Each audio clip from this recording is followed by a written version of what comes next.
Good morning, everyone. Good morning. So happy to have everybody here today. So Dr. Maurita will be delivering our message today, and Rebecca Hall is our special musician, and of course Rick on the piano. And if you would please turn your phones to mute, silent, off, whatever, we would appreciate that during the service. Thank you.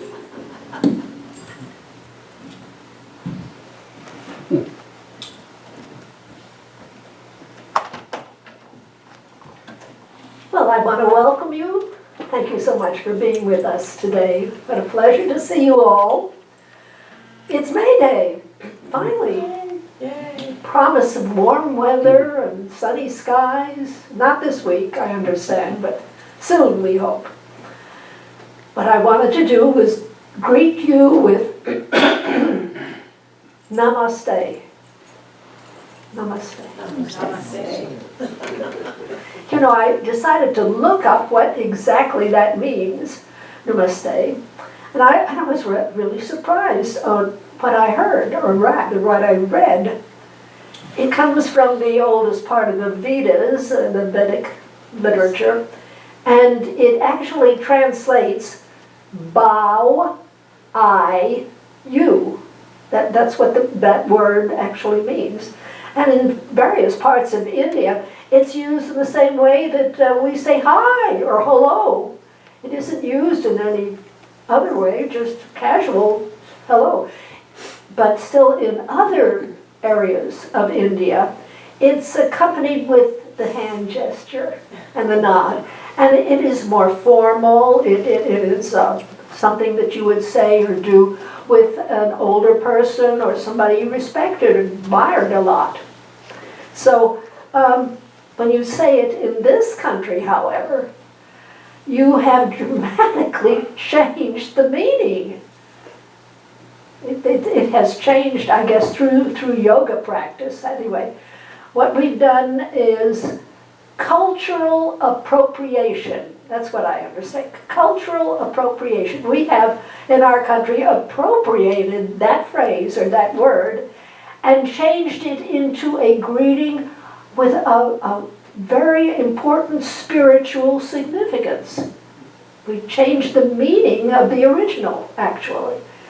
Bow, I, you now means I bow, I honor, I acknowledge the divine, the life force. I acknowledge the Christ, the presence of God in you. So, when we do put our hands together like this and gently bow and inwardly say, Namaste, and it's not Namaste, it's Nu, I understand, Namaste. Our mental and spiritual intention is to convey the divine in me honors the divine in you, or the light of God in me acknowledges the light of God in you, or I bow to the Christ within you. So, I want to say to every one of you here this morning, Namaste. Namaste. Namaste. Thank you to each and every one, and also especially to all those people who might be looking at this service through the internet. I acknowledge you and thank you for being here, and I say to you, Namaste. And now, would you say it to one another? Just sit in your seats, but just acknowledge one another in that way. Stay there.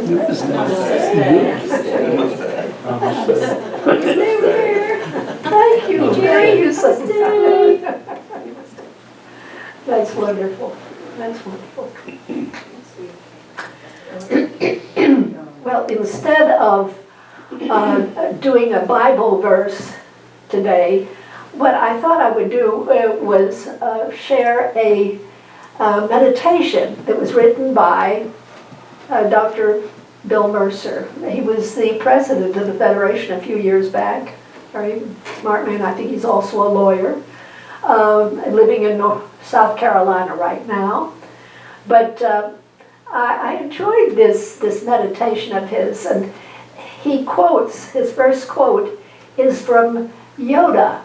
Remember the little green character in the Star Wars? I think the first Star Wars movie. He was a Jedi. He was a Jedi master. This little actually was a puppet, and He wasn't that tall either.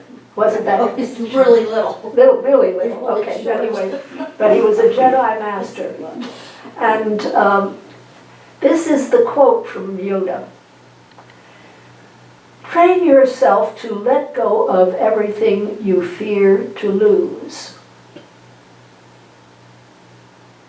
Train yourself to let go of everything you fear to lose. Very wise, yeah. At its simplest level, Dr. Mercer says, Yoda's message is aimed at defeating fear in our lives. If we are prepared to give up everything we fear to lose, nothing remains of fear, and we are able to live in new ways. Looking a bit deeper, we recognize other truths in Yoda's wisdom. Those things that the ego clings to in life are often the biggest obstacles to our spiritual growth and our spiritual victory. If we have trained ourselves to release and let go of all those earthly things that we perceive would be the most difficult to give up, we free ourselves to grow in spiritual ways we may not have imagined. Think of the rich man who wanted to follow Jesus Christ. Had he trained himself to abandon his earthly wealth in the face of much greater spiritual wealth available to him through Jesus, he would not have failed to truly follow the Christ and find the spiritual riches that eluded him by virtue of his choice. The rich man's choice is our choice in each present moment. How will you choose? And the affirmation is, I choose Christ over fear in each moment of my life. I choose Christ over fear in each moment of my life.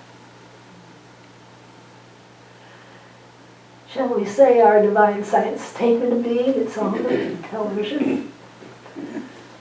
God is all, both invisible and visible. One presence, one mind, one power is all.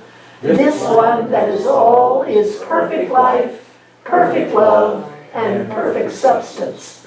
I am the individualized expression of God, and am ever one with this perfect life, perfect love, and perfect substance.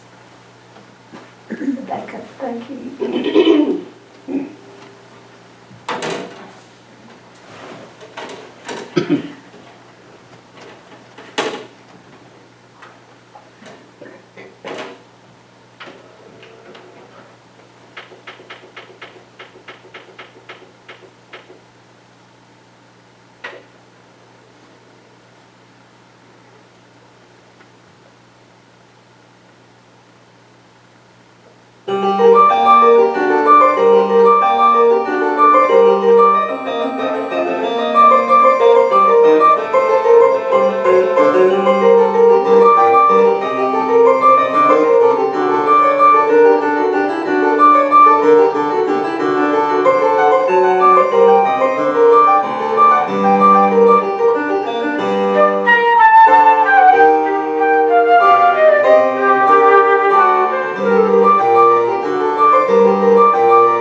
That was lovely. Thank you so much, Rebecca. Who wrote it? Book. Bach, of course. Okay. We get still now. Sometimes, for some of us who live very busy lives, it's the only time in our week when we sit down and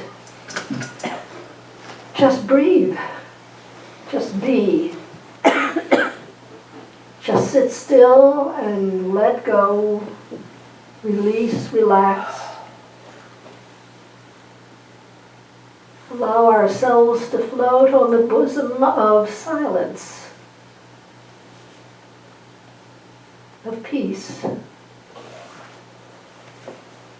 Allow ourselves to float on the presence of God, right here, right now. Let's take that deep breath and let it out as slowly as we can, comfortably.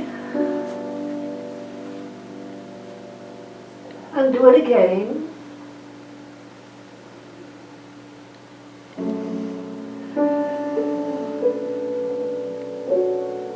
As we breathe deeply several times, the body and the mind begin to relax more deeply. And we can get back into that place that nourishes us, that feeds us.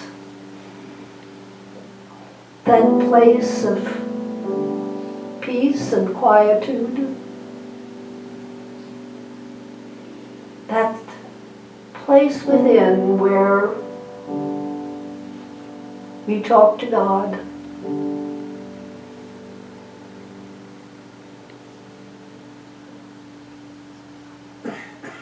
We acknowledge God within and without. We might use that time for gratitude.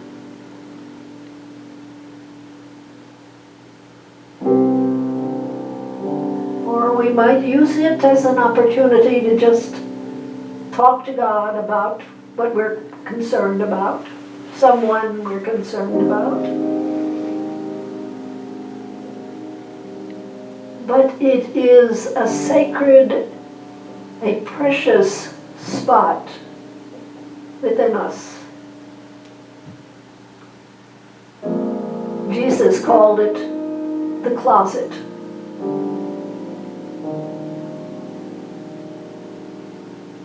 A closet where we turn to that infinite presence that created us, that loves us unconditionally, that accepts us right where we are,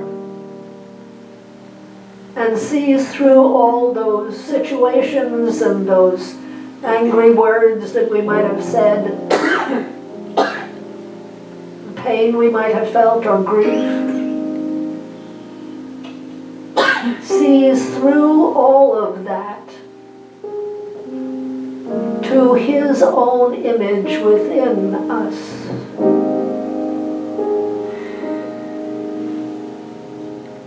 He knows what we are and what we are a part of. And what we are a part of is a magnificent drama, if you wish. A universal experience in life and learning and becoming what we truly are. Spiritual beings made in God's image, expressing that dimension of our being as fully as we can, day by day, in our march through life.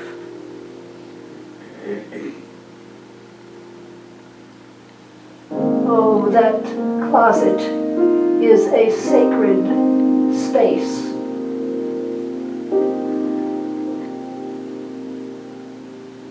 we can let the quietude,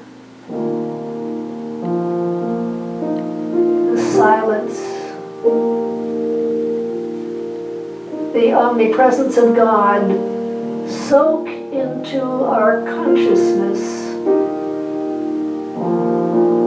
into our very being.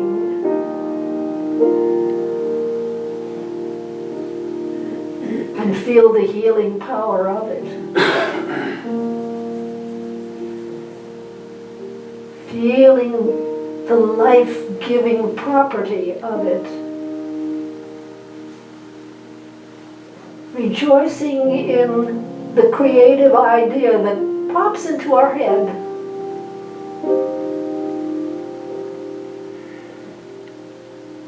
The creative idea that leads us perhaps on a new path, a more productive, satisfying path of either acting or speaking or thinking in life.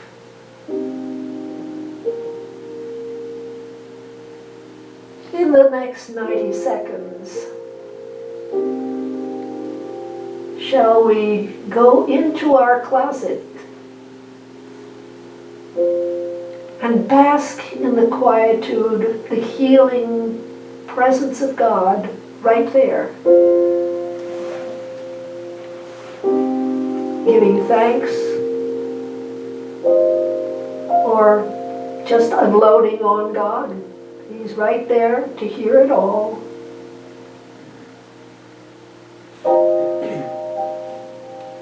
But in the final analysis, expressing a feeling that you are one with that force, that presence, that love, that wisdom, that good within you. Shall we do that starting right now?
Come unto me, all ye who labor and are heavy laden, and I will give you rest. I will give you hope. I will give you encouragement. I will give you a feeling of security. I will give you the knowledge that you have been heard, that you are known, that you are loved unconditionally. Come unto me, all ye. Come into your closet. Feel me. Sense me. Open yourself to me.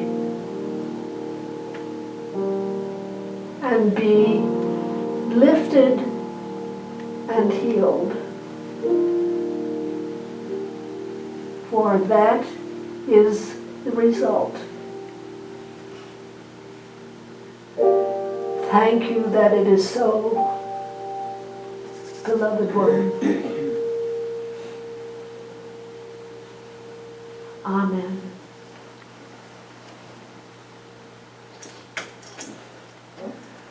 Now, shall we say the beautiful translation from the Lura Foundation?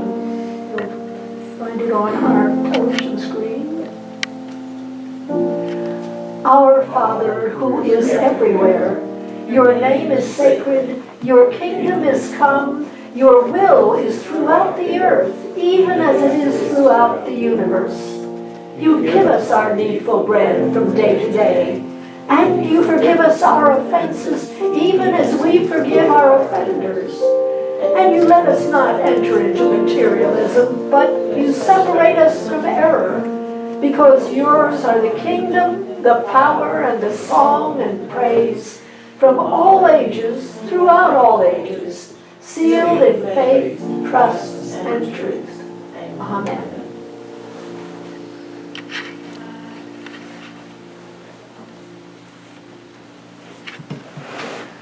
Well, this morning I am going to talk about, what do you believe? Yeah, I read a really interesting article in the National Geographic magazine.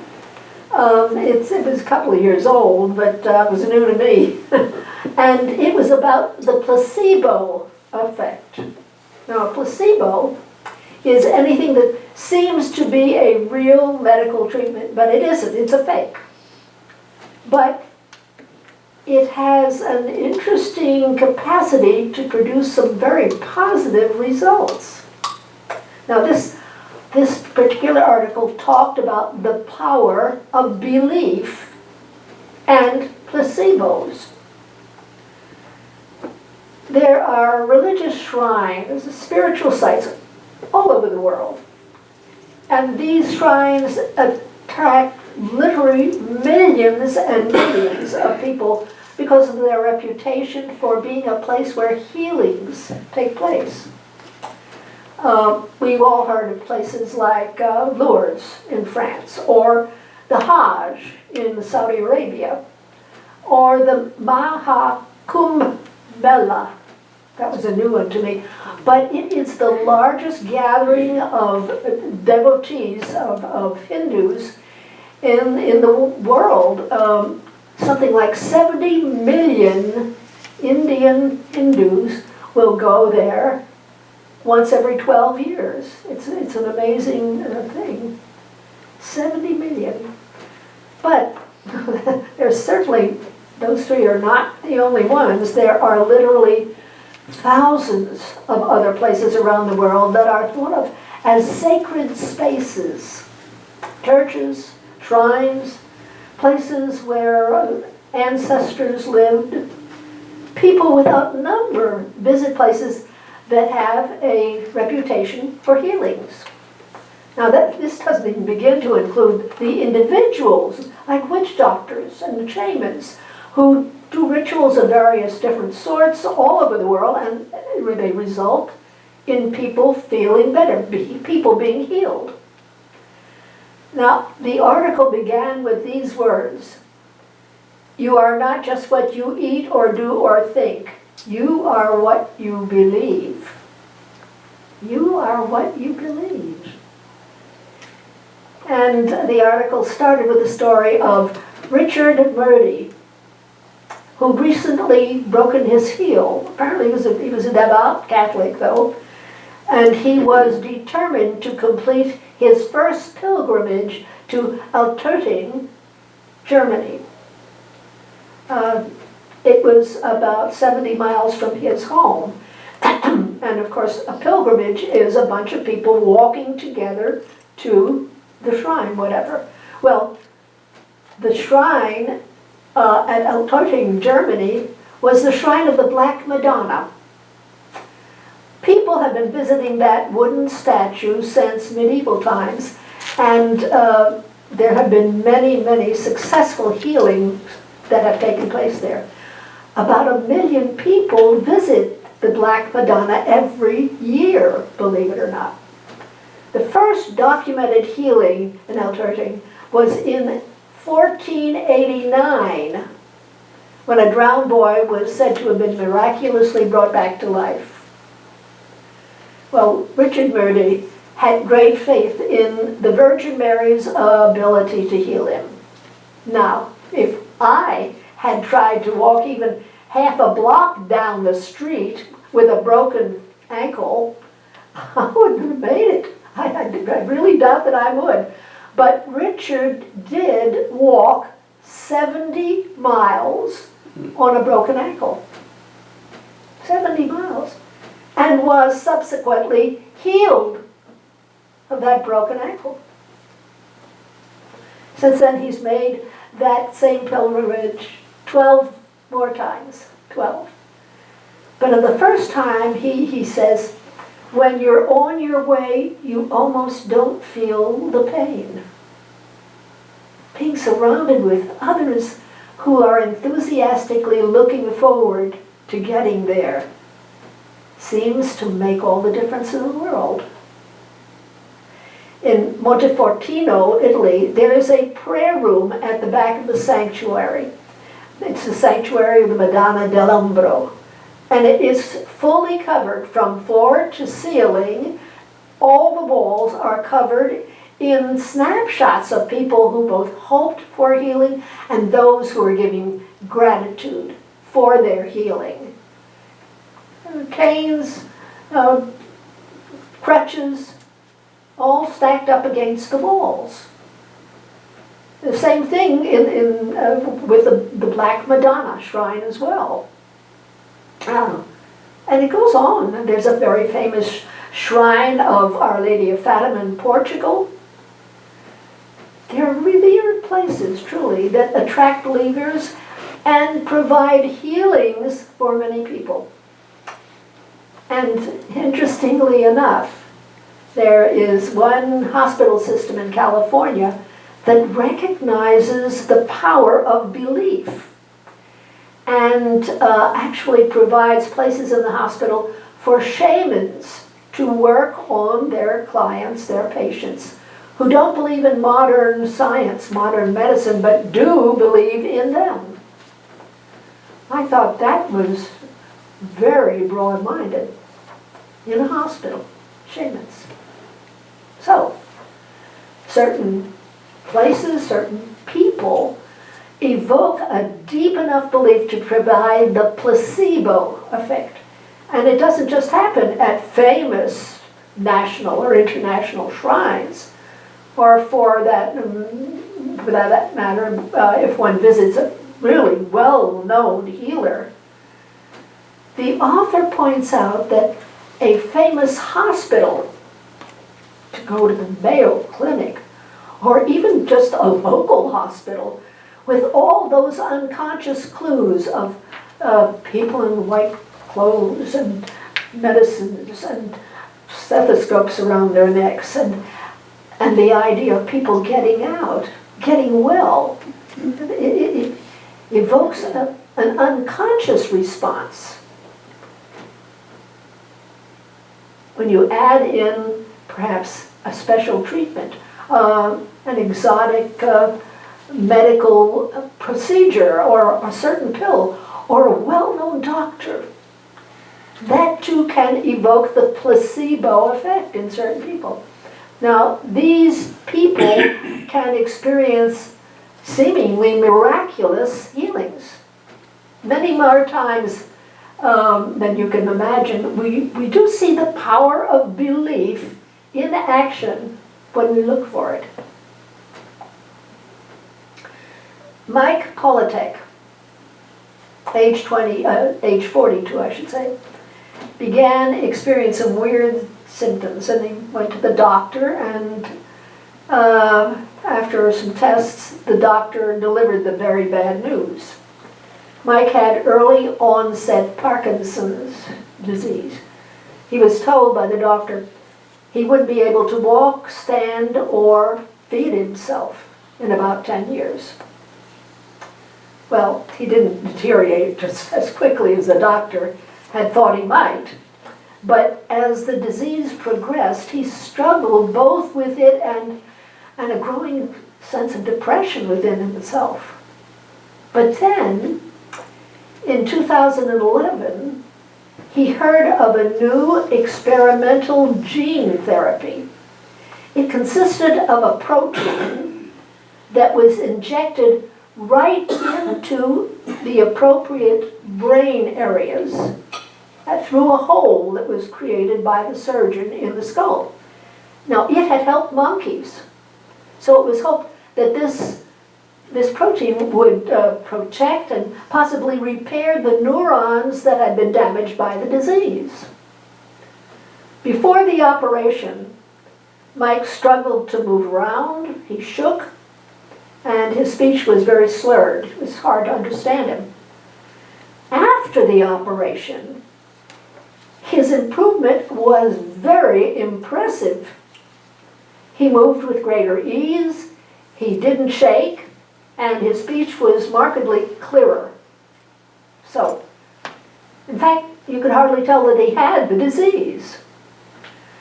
Within about a year, the team that had developed this treatment, and he had gotten in on the trials for it, within a year, the team announced that this treatment had not been a success. Others in the study hadn't received any real improvement in their Parkinson's syndrome symptoms, I should say. Well, his doctor heard this news and was just crushed. But then she began looking at the data. Mike had never received the operation or the protein injections. He never received them. He had been assigned to a control group that received a placebo treatment. The doctor had drilled 2 little divots in his skull to make him, reach up there and feel like that there had been a hole in his brain through which this protein had been injected. But he never got the real surgery. He never had that full operation at all. Placebo effect. The amazing part of it is that to this day, he's doing quite well. Belief. What a powerful word, what a powerful concept, what a powerful act that is. Now, even when a group with irritable bowel syndrome were told, both before and after they took a placebo for 21 days, that it was just a placebo, they still reported feeling better after taking it. It's thought that a warm, supportive doctor-patient relationship was the catalyst for these improvements, or these people feeling better. They were heard. They were important. And they have found that in addition to the faith-inspiring places, persons, and medical treatments, a group of like-minded believers has a tremendous positive effect on our ability to experience healing. Do you remember Richard who walked 70 miles to Alternative on a broken ankle? Yeah. Apparently it isn't terribly unusual for the support of a crowd of enthusiastic believers to make it possible for participants to tune out the pain, to focus on the goal that they're going and enjoying the process of going. I'm sure you remember that the founder of Divine Science and her successor both had remarkable healings. Now, Melinda Kramer had a profound spiritual experience where she knew to her very depths that God is omnipresent. God is everywhere. This revelation changed her beliefs to the point that she became absolutely well after having been an invalid for 23 years. Nona Brooks, who was her successor, was facing a slow, painful death when a profound spiritual experience transformed her into an entirely well young woman. They both quickly became a source of healing to other people because the depth of their experience was able to convey to others the immediacy of God, the availability of healing, of health, of wholeness. Now, through the past 100 years or so, divine science has become somewhat more focused on those basic spiritual truths that our founder realized and the teaching of those truths, and might have placed a somewhat lesser emphasis on the health results of believing those truths. Especially in the last 70 years, we've not been so much a healing ministry, but one that talked powerfully and at great length of our being the image of God, of our being inseparably one with this universal presence of love and all good, of our being a drop in the divine ocean. The truth is that we all possess all of God's qualities. They are our soul qualities, and our life on earth is an opportunity to express all those soul qualities. Melinda Kramer put it very simply: God is omnipresent. That was her great revelation. And if we believe that truth, believe is underlined, if we believe that truth and it fills our minds, if we believe implicitly that God is within us as well as all around us, life will, in an almost magical way, transform for the better. If we open ourselves through meditation and prayer to God's guidance, the result is going to be greater harmony both within ourselves and outside of ourselves with other people. If we make Jesus' great law our unshakable inner conviction, if we always seek to love God, to love our fellow humans, that is, to be kind to all of them, to look for the good in them, and equally important, to love ourselves, to see the good within ourselves, to be kind to ourselves. If we follow that great spiritual law, we will find the sweetness of life. We will find it becoming ever more fulfilling. We try to change the negative thinking, our fears of things. Instead, we say to ourselves, well, God is everywhere, so God is right here. So I'm going to try trusting that that all-knowing divine mind will work all this stuff out. Because I sure can't. I don't know what to do. I don't know how to do it. So I'm letting go. I'm letting God take over. And you know what happens? We stop worrying. We stop worrying. There is a sense of greater inner peace within us.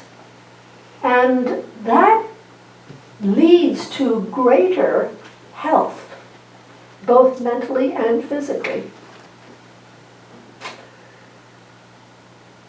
It isn't easy to change our beliefs. No. It is not. To change our mental habits is not something that you can do easily and quickly. The habit of either worrying about things or expecting more trouble to come over the horizon rather than greater good is can be a habit, a mental habit that is in fact making our lives much more difficult. But there is a tool. There is a powerful technique for changing our day-to-day thinking to God and good are right here, right now. Now, what is the tool? What kind of technique are we talking about? Repetition. Repetition. We say that phrase, God and good are right here, right now. God and good are right here, right now, right in the middle of this thing, whatever it is. You say it over and over, or another affirmation, something like it. And gradually it sinks in.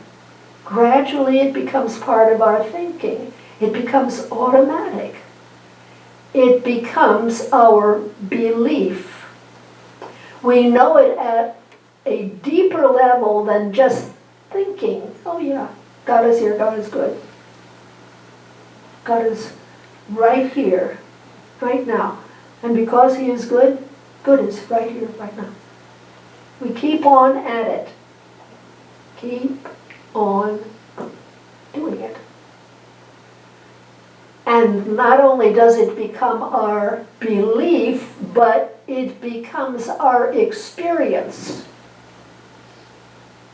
We find good right where we are.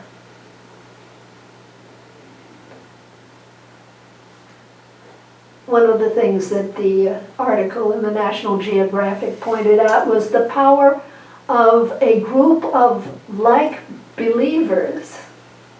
Now, Richard was able to walk 70 miles on a broken ankle because he said, you almost don't feel the pain. Why? Because you're surrounded and supported by a group of like believers. Well, this is a group of like believers. People who will applaud your efforts and celebrate your spiritual experiences and discoveries and the God-given blessings that come along with walking that kind of a mental and emotional path in life. Now, we never ever say, you have to believe this, you have to believe it. But we always say, try this. Try this way of thinking and see what happens. Life will prove it to you. Life will prove it. Now, if you have known these truths for a long time and you continue to work them into your thinking on an ongoing basis, work them into your life, we all rejoice with you. But if you're fairly new to these spiritual ideas, try them. Try them. You won't regret it. Shall we go within and give thanks? Oh, the tools and techniques are so powerful, and they're in our hands. They are within grasping distance. There's something we can do. It just takes practice, persistence. And life responds. Belief is the most powerful tool we can imagine. We all have it. How we use it is all important. belief. Belief in God, belief in His love, belief in the unlimited potential within you, belief in the abounding good awaiting you. Believe.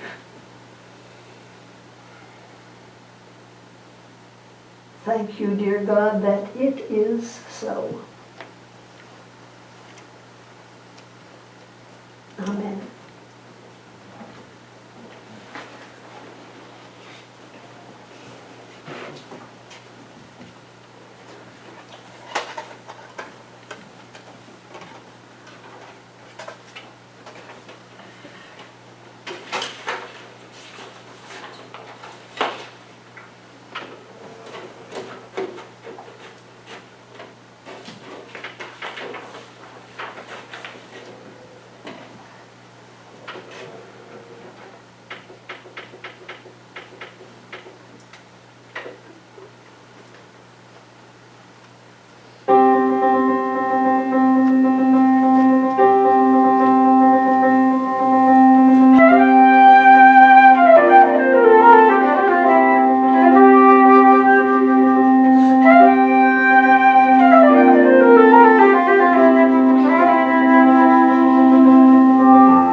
Thank you so much, Rebecca. That's lovely. Really lovely. Now, shall we have the blessing of the gifts? It's on the television set here. Today, I acknowledge God, omnipresent, the source of all good, as the source of my good. With this acknowledgement, I accept His will, which is abundance in every aspect of my life. I release all thoughts of lack and limitation, and I am open and receptive to the increased flow of abundance to me right now. I joyfully accept the gifts of life and give freely of the special gift that I am. Through me, God omnipresent blesses and multiplies this gift for all. Thank you, dear God.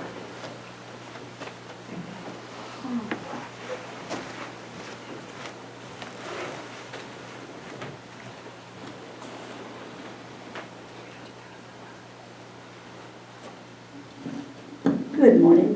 Good morning. After that wonderful music, now I'm going to play Happy Birthday. That's just beautiful. Thank you. Thank you. I know she practiced yesterday amongst the stress time of all her tax work that she does, so thank you so much. Birthdays this month are Jerry, Kate Lear, Karen Williams, Gil Barber, and Jane Turnus. And I also think you all have an anniversary, do you not, Jerry? In May? Yeah. My mother's birthday was Mother's Day. Goodness gracious. Okay, so we're going to play Happy Birthday. Still no singing, but we'll hum a little bit for it too. So.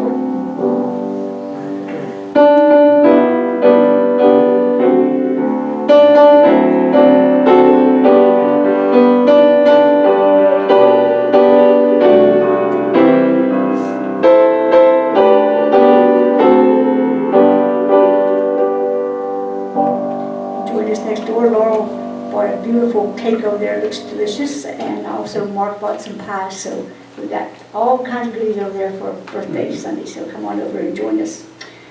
The announcements are short.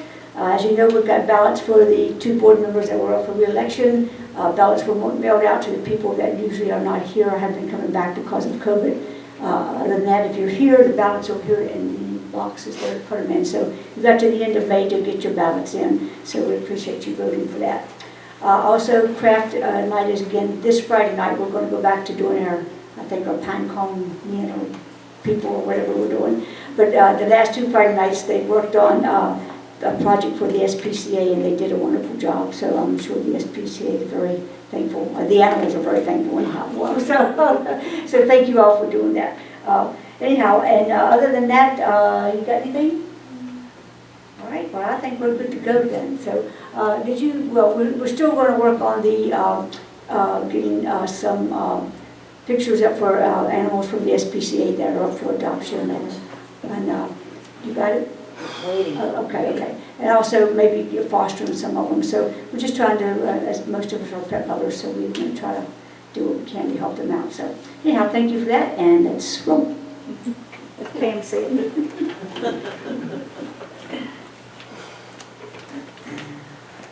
Well, we will close our service today the way we usually do it.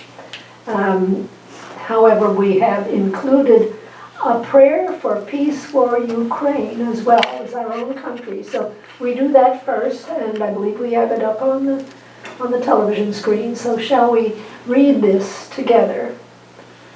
The light of God surrounds you. The love of God enfolds you.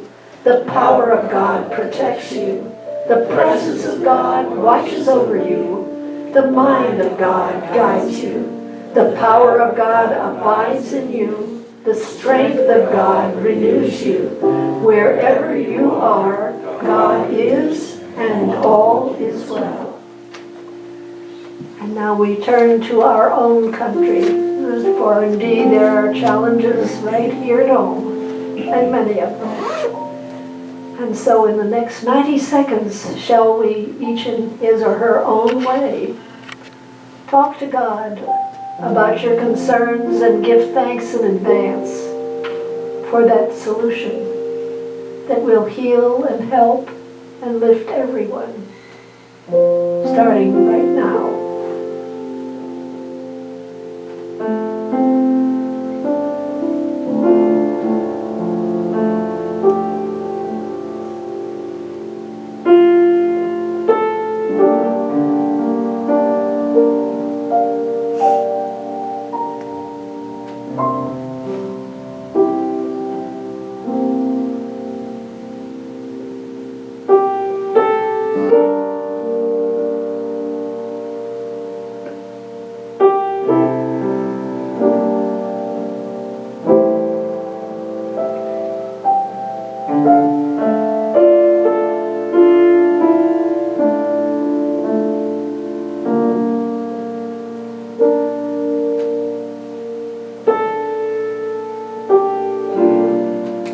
Thank you for your prayers. God bless America and God bless every one of us as well.